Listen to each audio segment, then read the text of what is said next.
જો ભાગવત એવું બતાવે છે કે આખા દિવસમાં કેટલા કલાક આવે?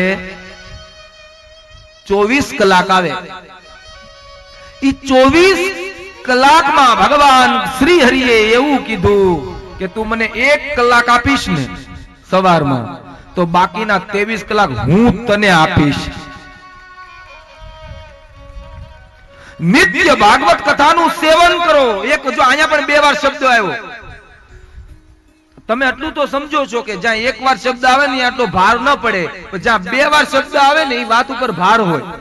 અહીંયા 2 વાર શબ્દ આવ્યો.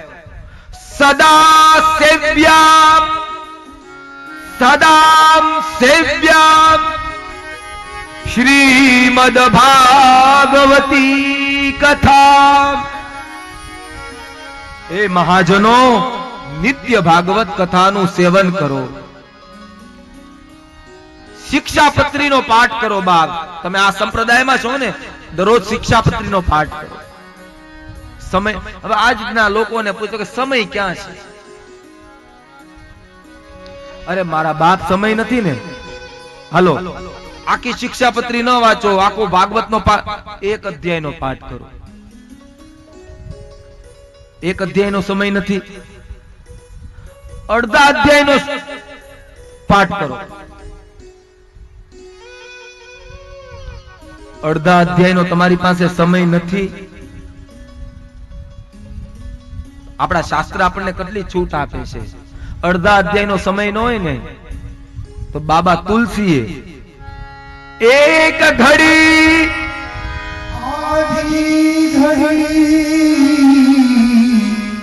આદિ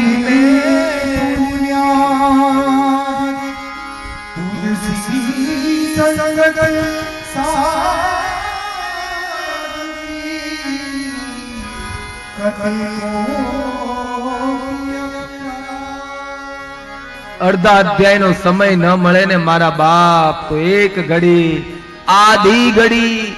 આધી મેં પુનિયાદ. અરે મારા વાલા, તમારી પાસે ઈ સમય નથી. જોજો, સાંભળજો, ઈ સમય નથી તો ભાગવત એના કરતા પણ તમને છૂટ આપે. શ્લોકાર્ધમ, એક શ્લોકનો પાઠ કરો આખા દિવસમાં. કેટલો? એક શ્લોક કોને કહેવાય? વસુદેવમ સુતમ દેવમ કંસચાણૂરમર્દનમ દેવકી પરમાનંદમ કૃષ્ણમ વંદે જગદગુરુમ. 4 ચરણનો એક શ્લોક થાય. ઈ પાઠ કરો. શ્લોકાર્ધમ, શ્લોક પાદમવા. તમને એમ થાય કે દાદા નીકળું બોલ્યા જ જાય, અડધું કરો, પણ ભાગવતજીમાં લખ્યું કે શ્લોક પાદમવા.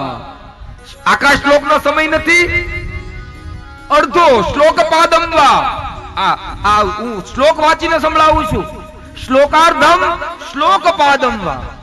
અડધો કોને કહેવાય? વસુદેવમ સુતમ દેવમ કંસચાણૂરમર્દનમ. બસ પગે લાગીને હાલતા થઈ જાય. બીજે દિવસે દેવકી પરમાનંદમ કૃષ્ણમ વંદે જગતગુરુમ. પગે લાગીને હાલતા થઈ જાવ. ને મારા વાલા, આ પણ તમને સમય ન હોય તો એનથી આગળ ભાગવત છૂટ આપે કે શ્લોક પાદમવા એટલે 4 ચરણનો એક શ્લોક આવે. શ્લોકના અક્ષર કેટલા આવે? 32. 16 અક્ષરની લીટી, 32 અક્ષરનો એક શ્લોક. 8 ચરણ બોલી અને તમે નીકળી જાઓ. કૃષ્ણાય વાસુદેવાય પગે લાગીને તમે નીકળી જાઓ. બીજે દિવસે હરયે પરમાત્મને નીકળી જાઓ. ત્રીજે દિવસે પ્રણતકલેશનાશાય નીકળી જાઓ. ને ચોથે દિવસે ગોવિંદાય નમો નમઃ. આટલું તમે કરશો ને, ખાલી દરરોજ ની એટલી લીટી વાંચશો ને, તો એ ભાગવતજીમાં શું લખ્યું કે હરિશ્ચિત્તમ સમાશ્રયે. જો તમે દરરોજ અડધી લીટી વાંચશો ને તો એ મારો ભગવાન એના હૃદયમાં તમારો વાસ આપશે, સ્થાન આપશે.